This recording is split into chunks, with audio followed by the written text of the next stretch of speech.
Being the cheapest feels like a strategy, but it's a confession. It tells the market you couldn't find a single other reason for them to choose you. And here's the trap. The lowest price isn't a moat. It's a trap door. Anyone can undercut you tomorrow, and the customers you want on price will follow them out the door the same way they came in. Today, why being the cheapest is the most expensive position in your market and how to climb out of it without losing the customers you actually want. Welcome to From Burnout to Bought Out, the podcast for business owners who are tired of being the hardest working, lowest paid employee in their own company. I'm Jon, joined as always by Ryan, and together we've spent years inside owner-led businesses helping founders go from running on fumes to running a business that actually runs without them. Every episode we break down the real problems nobody talks about, the burnout, the bottlenecks, the blind spots, and show you what it looks like to build a business that's profitable, sellable, and doesn't need you in the building every day to survive. Whether you're grinding through a plateau, thinking about an exit, or just trying to take a vacation without your phone blowing up, you're in the right place. Let's get into it. Ryan. Jon. Good episode up ahead. It is. I think this is the good one. The only good one. We're 20 in, and this will be the one.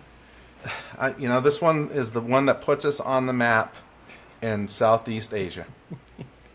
Yes. Yeah. Sorry, everybody else that's been sort of hanging on, hoping. God, when is this going to get good? When is this going to get less tedious?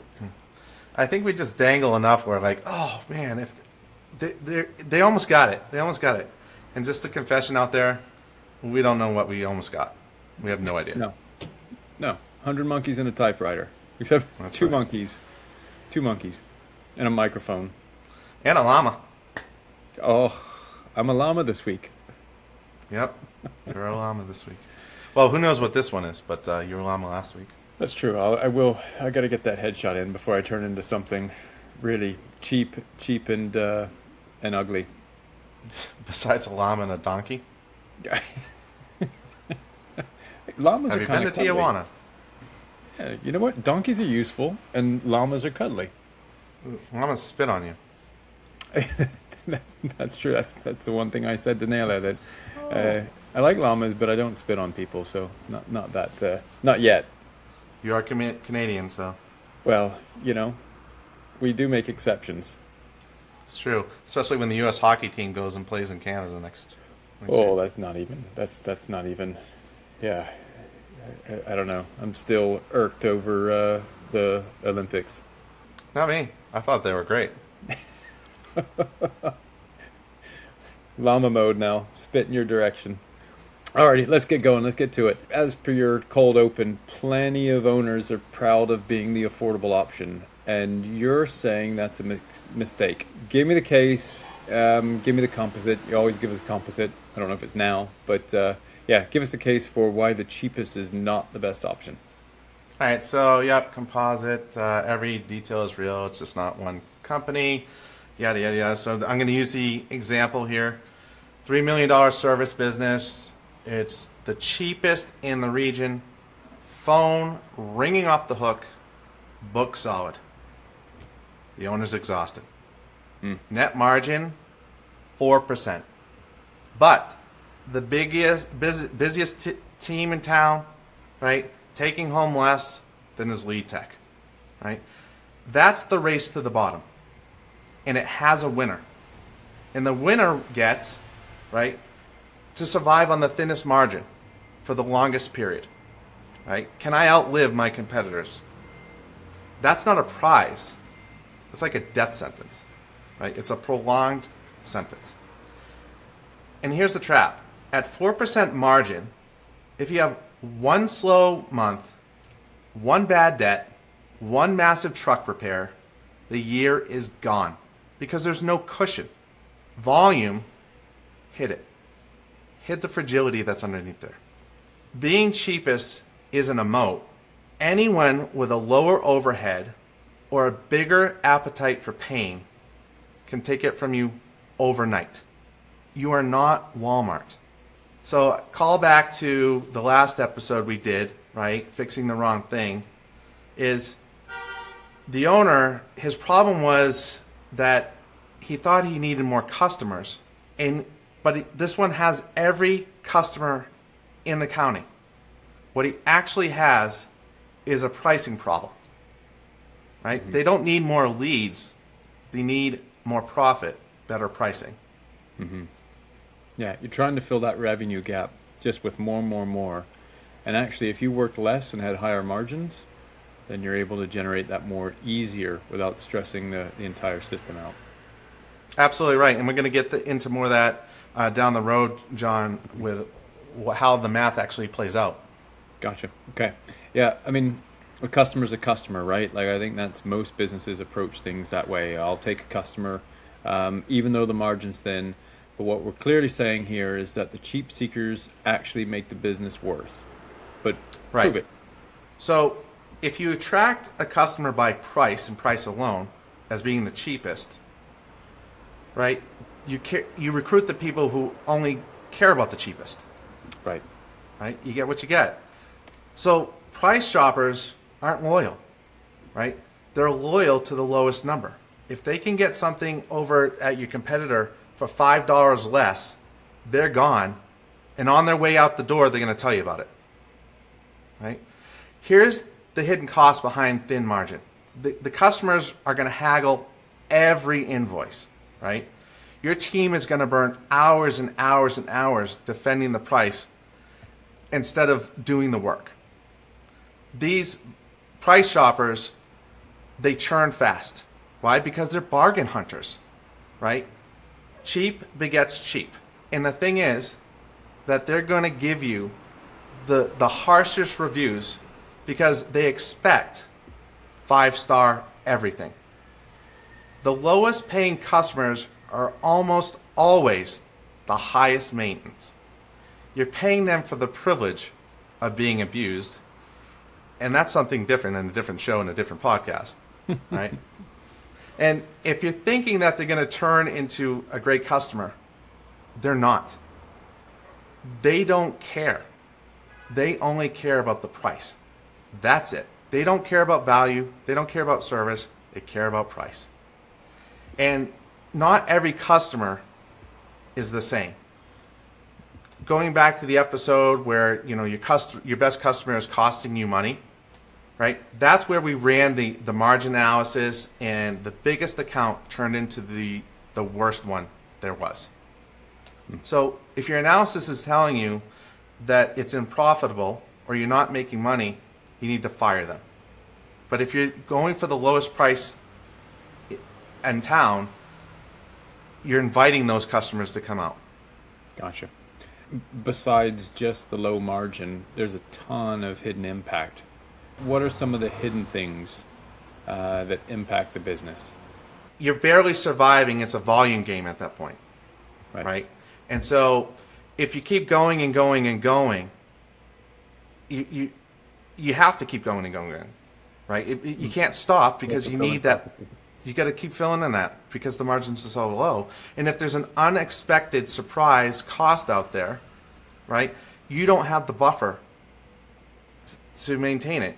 Mm-hmm. You don't have a buffer to carry that. Mm-hmm. And that's the problem. Yeah, and your team is stretched thin. You can't hire more people to get ahead of it and do better quality work as well. But bunch of challenges with it all, right? From operationally as well as financially. Right.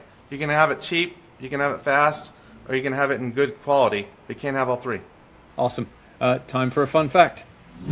Fun fact, and it's dead on topic for the first time. Researchers gave people the exact same wine twice, but told them one bottle cost $90 and the other one cost $10. It's the same wine. People rated the expensive one as tasting genuinely better. Now here's the kicker. Brain scans showed the pleasure centers actually lit up more for the expensive wine. Their brains just didn't say it was better. The price made them physically enjoy it more. So the price literally changes the experience. The price is part of the product. When you're the cheapest, you're not just leaving money on the table, you're making your own work taste worse to the customer before they even use it. Wow. So they get a better brain experience if you charge them more. They really do. I love it. They do. That's why we spend more money on anything. All right, more money. Time for a word from our sponsors. Quick break brought to you by Bolt Electric, serving Tacoma, Seattle, and pretty much the whole Puget Sound. And this one is the episode because electrical is the one job where I found a cheaper guy is how the house burns down. That's not a bit, that's just true. The cheapest electrician is a coin flip with your drywall as the prize. Bolt does it the right way. Panel upgrades, rewiring, EV chargers, generator hookups, smart home wiring, troubleshooting, licensed, code compliant, 4.9 stars on Google. And they've got the reviews to prove it. One guy liked them so much he gave the crew a key to his house. That's either a 5-star review or the beginning of a horror movie. And given the 4.9 rating, I'm confident it's a horror movie. Let's hope not. Bolt Electric, 253-224-3837. BoltWA.com. New clients get $100 off a panel upgrade and 10% off the first repair. Don't hire the cheapest guy to touch the wires. That's the whole episode. Holding a volt meter. Volt meter? Voltometer? This episode, that's your latest voltmeter episode. All right, okay, let's keep going. You keep saying that price sends a message. Unpack it. What is my price actually telling the customer before they even meet me? Your price is the first thing the customer hears about your quality, and it talks before you even get to say a word. A low price says, I'm not confident this is worth more. And the customer believes you. Why wouldn't they? Right? You're the expert on your own value. But you can go too far, right? If the price is so low, like half the quote of your nearest competitor, the customer isn't thinking bargain. They're thinking, what's wrong? There's something got to be on here, right? When you compete on price and price alone, you're announcing that value is not even in the argument. You've conceded the quality conversation before it even started. So let's go through a couple different pricing models that we have. Cost plus pricing, right? This is, you add up your cost, tack on a margin, it prices your inputs. It has nothing to do with the outcome that's worth what the customer is looking for. And that's, the cost plus trap is simply this. It prices your inefficiency. And the thing is, when you get faster and better at the work, the cost plus rewards you with less money. You get more efficient to get less. Value-based pricing is another one, and it prices the outcome.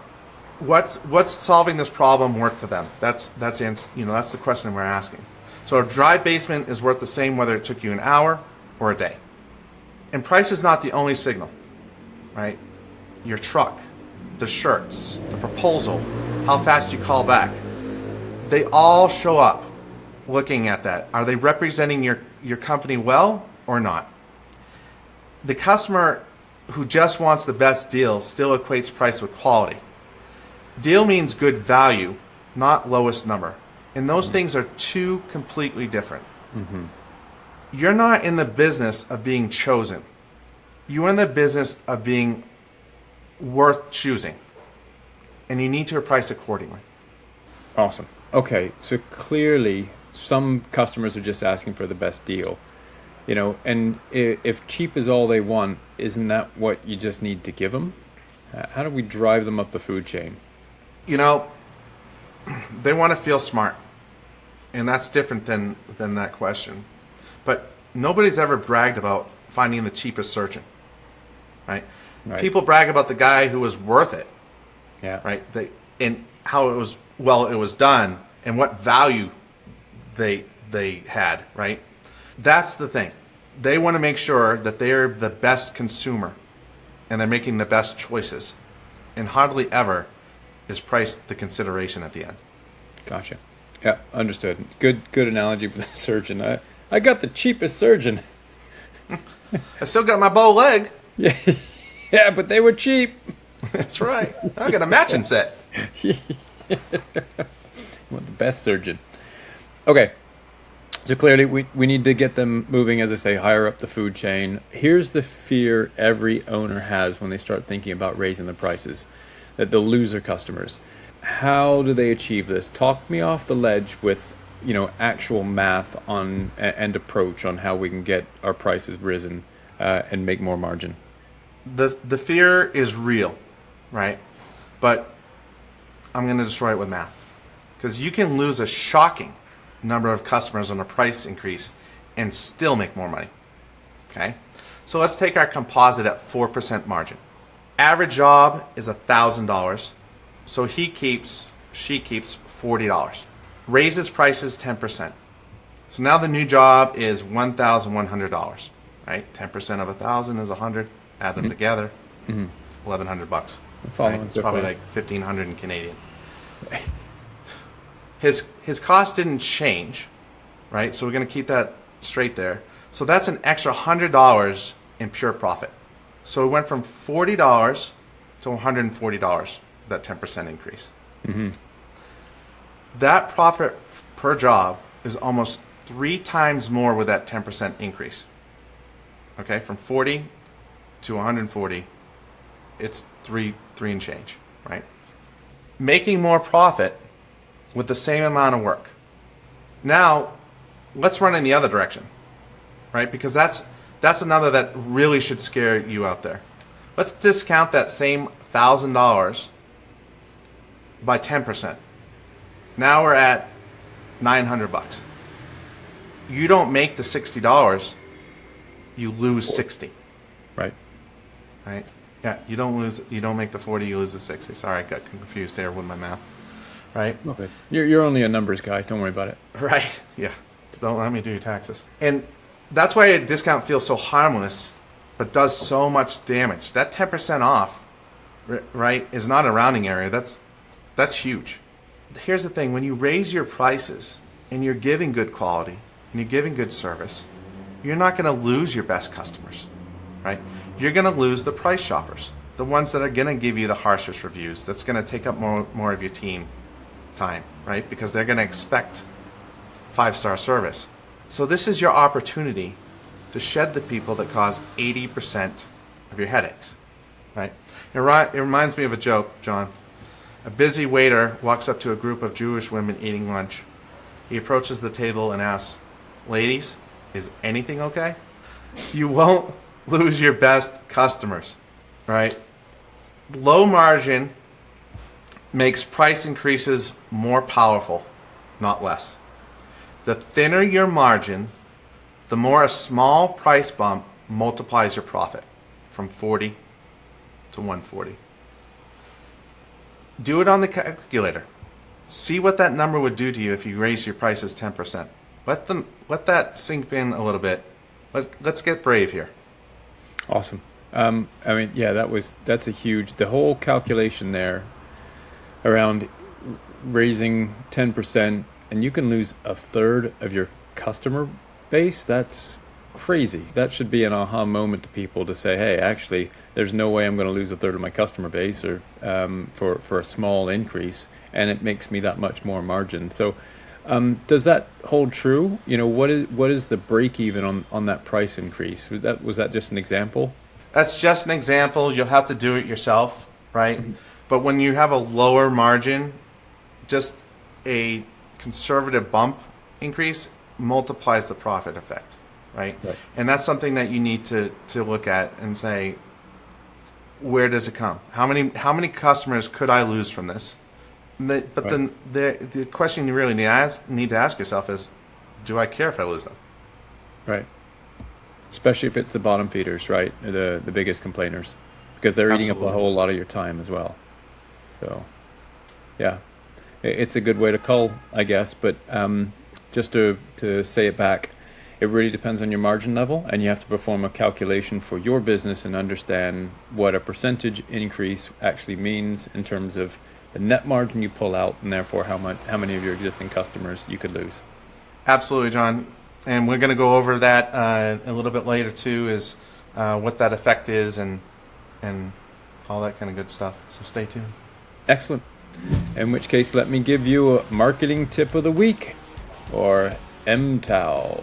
Build the referral ask, right? Referrals are a fantastic source of additional revenue and an easy route to more clients. Referrals are the lowest costing leads you'll ever get, and the magic for this pricing episode, a referral customer barely asks about price. They came pre-sold based on trust, and that's what we're saying we should be pushing versus cost. They're not comparing you to 3 cheaper quotes because their friend already told them you're worth it. The referred customer skips the whole price fight. That's the opposite of the bargain hunter. Exactly right. But here's the problem. Most owners just hope for referrals, and hope is not a system. So you have to, one step this week, build your ask into your process at one specific moment in time. Right after a customer tells you they're happy, say it in plain words. The biggest compliment you can give us is sending us someone like you. Pick that trigger moment this week, script the one sentence, that's it. That's it? That is it. All right. Well, that amazing marketing tip, or MTOW, it was brought to you by Bolt Electric. I bet you they are now regretting saying yes to sponsoring this episode. So, one more from Bolt Electric, and I want you to talk about the words code compliant. Whisper it tonight, sweet nothings into your loved one's ears. Code compliant. Because they don't sound sexy until you try to sell your house or nighttime. I'm going to whisper that in bed tonight. You're so code compliant. You have a whole thing about this, don't you? I have a whole thing. The bargain electrician's work looks fine right up until the inspector shows up and turns your closing into a hostage situation. I live in Columbia, so I know about those. Bolt does it to code for the first time, so it passes the first time. Panel upgrades, rewiring old houses, EV chargers, backup generators for when the Washington rain finally takes the grid down. Which in the Pacific Northwest is less if and more Tuesday. As a Canadian, I'll say the one thing we truly understand is losing power in bad weather. It's basically our version of a national holiday. We light a candle, stare into the dark, and we reconnect with our ancestors. That's your one. That is my one. Bolt Electric, 253-224-3837. BoltWA.com, Tacoma, Seattle, and the whole sound. Do it right, do it once. Code compliant. That last bit wasn't even scripted. We're getting good at this shit, Ryan. Holy. We have more fun than we deserve. True that. Yep. Okay, so yeah, as per last segment, I believe the math. Now the scary part. How do we raise it without blowing up the whole business? Give me the playbook. Reposition before you price. If you just raise the number without raising the story, it's just a more expensive version of the same thing, right? You got to change what you're selling first. So lead with the outcome and guarantee, not the hours. Package it. Name it. Make the value legible. Elite, precision, legendary, Ferrari. Put a name to it. Right? It's the wine bottle thing. If you raise on value, don't apologize. Don't sneak it in and hope nobody notices. State it plainly. We've invested in X, and our pricing reflects the quality you can count on. So going back to your 2 episodes where you confiscated the episodes, we lost half our viewers and listeners, right? You actually did say something that was worthwhile in the old hour and a half of diatribe. Nobody heard it though. Well, they're going to listen because it's from me, right? Okay. Yeah, if you repeat it, it's much better. Absolutely. Right? So reposition before you reprice, right? That's the position step of PACE, doing real work. Positioning isn't a branding exercise you do when you're bored. It's a thing that holds the new number up. If you skip it, and all you've got is a bigger price attached to the same story. Tell your team before you tell your market. This is a huge one. The new price dies at the counter if the person quoting it doesn't believe it, right? Well, it's just this price last week. What happened, right? I'll give you the old price again. they can't apologize for the price increase. They have to know it, believe it, understand it. That's the new price. And this is your time to sell something real, right? So pick a time. Is it a new year, new season, a service you actually improved? A price change with no reason is just an announcement, right? So you need to make it don't make it part of something bigger, and have it stay in effect, right? And those are two good examples of doing that.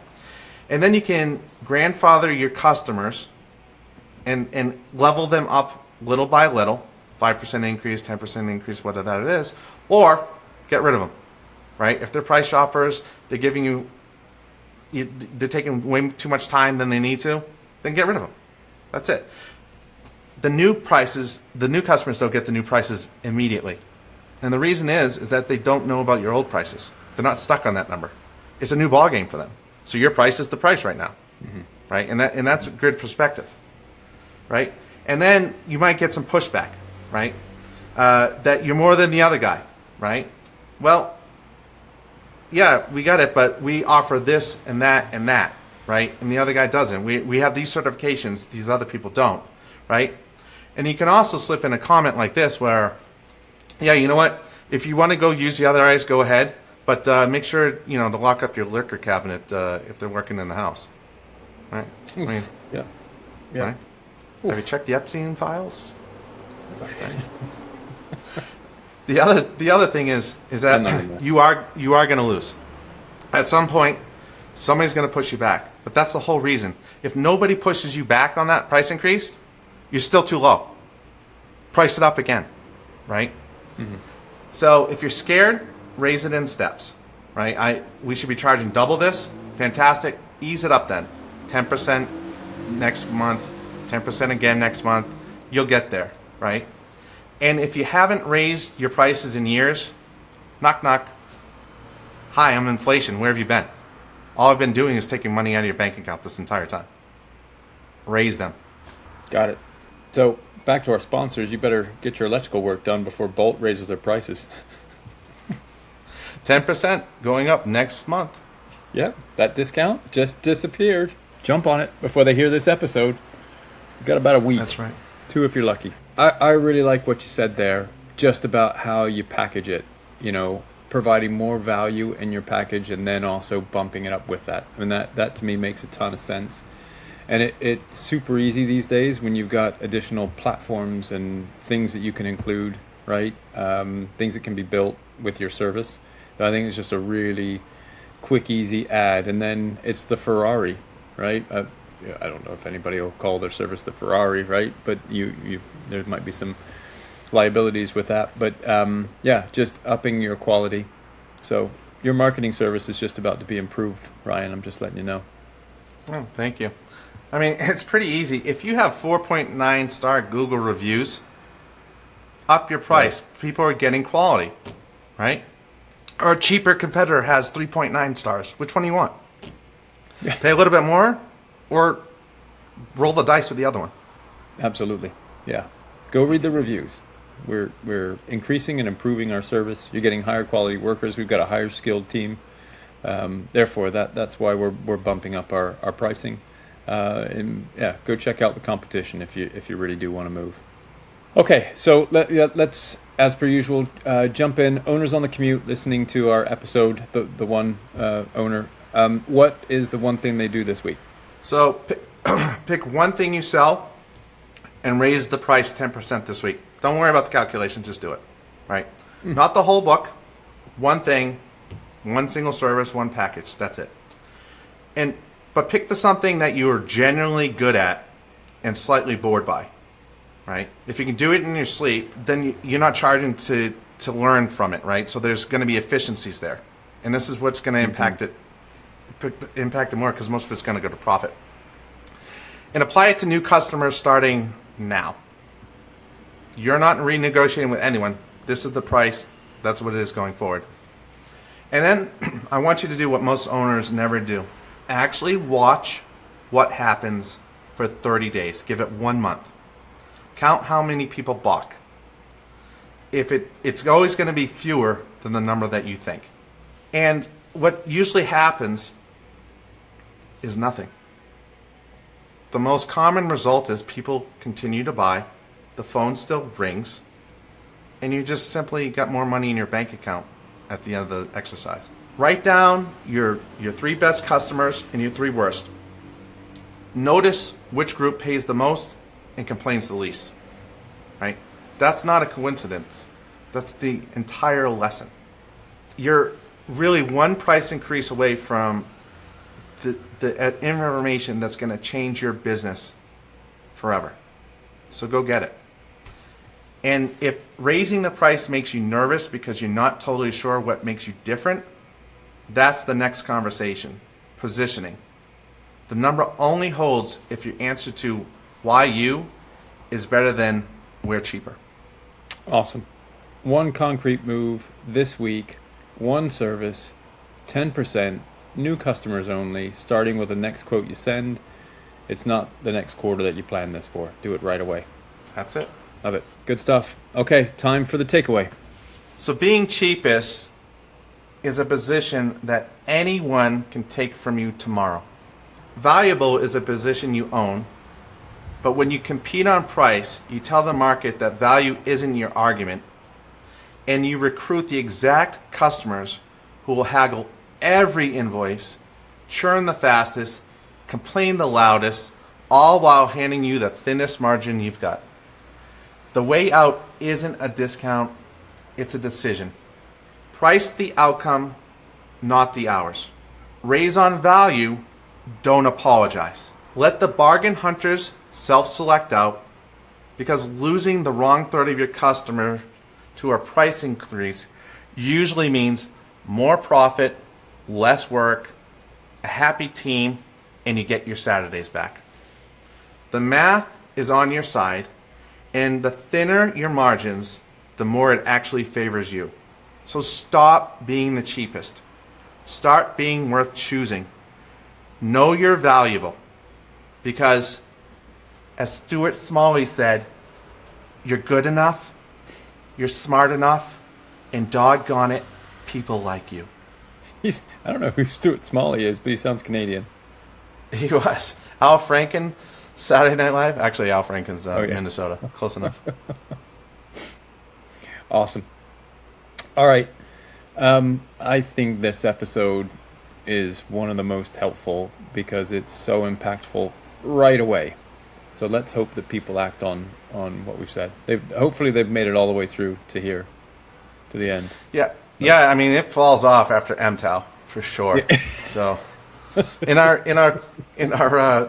podcast notes, we're gonna just let you know when that MTAL is, so you can just like fast forward. We'll have a fast forward button, like skip next. Yeah, that's great. Yeah, a high pitched whining sound before, and then it dies, and you got to that valuable moment. And by the way, this is probably one of my top 20 favorite episodes we've done. Excellent. That's great. Well, I think it's the host that makes it. Maybe not. Yeah. I mean, it's too bad we only have like 15 YouTube views because you're dreamy, bro. Well, you know what? Maybe they'll increase when I swap my llama and donkey images to my actual headshot. Who knows? You know, we're going to track it because it might be going back on. Yeah, suddenly explosion. Look at all these listeners. Alrighty, that's it. That's a wrap. Thanks, Ryan. Thank you. Enjoy. Hasta luego. That's it for this episode of From Burnout to Bought Out. If something we said today hit home, don't just nod in agreement. Pick one thing, the number you've been avoiding, the process that only lives in your head, the conversation you've been putting off for 6 months. Do that one thing this week. That's how it starts. And if you're not sure which one thing to pick, drop us a line. We'll happily point you in the right direction. New episodes drop every week. Until next time, stop running the treadmill and start building something you can actually sell.